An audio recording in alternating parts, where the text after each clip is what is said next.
Hello, everybody. This is Angel Rebo, the CEO Confident, and we are here today with Neville Joffe. Hi, Neville. How are you? Hello, Angel. Wonderful. Thank you. Good to see you.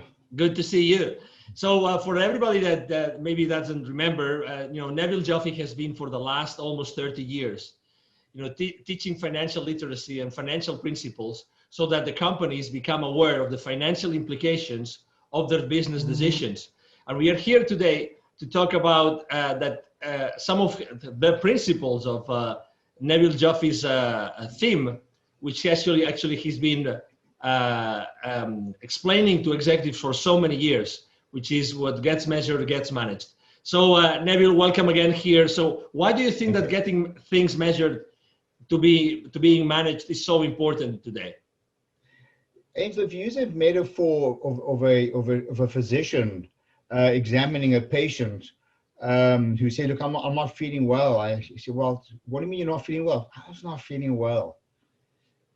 Probably one of the few things a physician is going to do is take his temperature or her temperature, take blood pressure, take a look in the ears, etc., and get a reading of sorts.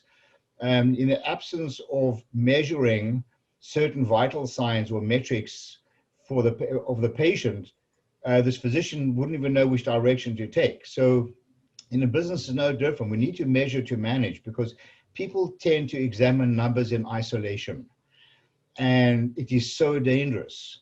People look at revenues going up. Yeah, like, so what? What about your costs and so on? So having the right kinds of measurements, and I say the right kind of measurements, not a lot of measurements, I mean the right kinds of measurements, is so important for business health and to influence operational behavior by people who drive the profits in the business. You touched upon a very important point, which is revenues are up and so what? But right now, the same way we can say, okay, revenues are down. So what? Does that mean that the profitability of the company has been compromised? No, far from it. Sometimes to the contrary. Many years ago, I bought an equity position in a vertical manufacturing company that's fully integrated. That is, for those who are not familiar with the term, and we employed about 400 unionized employees. So it was a very nice sized business. The problem was that a lot of the employees were engaged in manufacturing product that was high on the revenue line on the P&L, but was sucking up resources in the company. And it wasn't the kinds of products that were the core skill of this organization. Long story short, we did some process mapping, and we went back and did some testing of utilization resources, and we cut out this particular line of business, which reduced our revenues by almost a third. But associated with that, we got rid of a lot of the associated costs. Well, guess what? Started making money. So sometimes it's important to evaluate the cost of driving certain revenues. Everyone should be aware of this, and be cognizant of the relationship between cost and sales. And everybody in the organization should know how to measure this.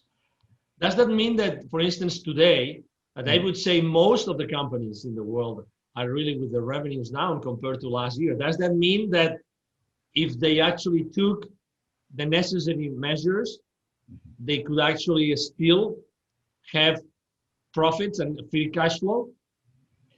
Yes, and I don't want this to sound like a glib statement, because this is not necessarily true for all companies. Under the circumstances in which we find ourselves now, with COVID, there are a lot of challenges with a lot of companies. But I believe there are opportunities in certain companies that have been carrying a lot of fat, if you will, a lot of unnecessary expenses. And now's the time for people to start evaluating very carefully what their core skills are, their operating costs. A lot of people, we tend not to press the reset button and go back and evaluate interesting versus useful. A lot of stuff we do is very interesting and not necessarily useful. A lot of the numbers we generate are interesting, not necessarily useful. That's why we get into the topic of what gets measured gets managed. And sometimes we have to go back and take some very hard decisions and cut a lot of the fat. So this is a really good time to start really measuring very carefully the financial implications of certain operational behaviors and the financial implications of certain types of costs that, and I call this a deprivation test. Just cut out a certain process and see what happens. Quite often you'll find absolutely nothing. Absolutely. And what gets measured gets managed is actually part of your latest book, which is right now. I'm really happy I have one of them here with me. It's called, the Baker's Dozen Rules of Highly Successful Business Operators. If you can see it, we're talking about chapter 2 today, so it couldn't be more timely, right? Because you talk about 12 different principles you have been teaching to more than 20,000 business operators and C-level executives for the last 25, 30 years. Is that correct? Yeah, it is. And in a lot of the organizations I work with a lot of multinational companies and growing entrepreneur organizations alike. And I see the same problem over and over and over again. I've experienced this in my own organizations, in my own companies. So, each of the chapters is broken down to 3 parts. It's the title, which really speaks for itself. What gets measured gets managed. Don't evaluate numbers in isolation. Revenues are vanity. Profits are sanity. Cash flow is reality. These are what the people who've attended my workshops have affectionately called Nevilisms. And this is what the book is really about. So there's a title of the book. There's a very quick read of a story to create context. And at the end of each chapter, as you will see here, there are a lot of questions. And questions which these are really loaded questions. For example, do you have an incentive or compensation plan that everyone clearly understands? Never assume that people clearly understand the numbers. Are there elements of the plan controllable by all those people in the organization? People are measuring to manage, but it's very frustrating when a person's incentive plan is based on certain numbers that are used to measure performance, but they have no control over the numbers. Do you have financial transparency? Does your accounting department clearly communicate the financial results to your employees and how they may improve the numbers without fancy financial jargon? I can tell you, Angel, that I've been teaching this, as you said, for decades, and I've tested literally thousands of people, and I find the consistent results across the board, from grassroots, blue-collar workers to corporate executives, non-financial executives, that is. And I found that consistently, people are less than 40% financially literate. Can you imagine expecting people to make financial decisions based on numbers when they don't understand the financial implications? One of the themes or the framework of what I'm trying to communicate to corporate executives is that shareholders invest in a business for one reason and one reason only: to drive sustainable profits and cash flow, right? Sustainable profits and cash flow. But to do that, you need to get your employees engaged.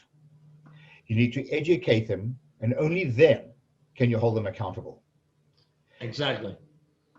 Bang on. So I would like to suggest that, as you read this book, and everybody, we're gonna make sure that people have. I mean, this is a copy which was like printed. The book is still not available for purchasing. We have only. I mean, this has been a book that has been actually made thanks to the contribution of a lot of different executives. Is that correct? Oh, absolutely. We've had several hundred executives from various companies who have been kind enough to contribute to the book, and we've had some really engaging conversations about some of its content. Exactly. So we would definitely like to have more questions from the people that is watching this interview today to actually contribute to the book if they want to do it. So we will be more than glad to do it. Is that correct, Neville? Yes, absolutely. And if anybody wants to see some extracts of chapters or some of the questions, please email me at Neville. That's Neville @bizwisdom.com. That's bizwisdom.com. Neville @bizwisdom.com. I'd be happy to send you a soft copy of some of the questions and or even of the chapters and get your input. Excellent. Well, thank you very much, Neville, for being here with us today, and to everybody watching this interview. So thank you very much. I'm sure that you have enjoyed this conversation as much as we have, and you have a wonderful day. See you soon. Bye-bye. Thank you. Bye-bye now.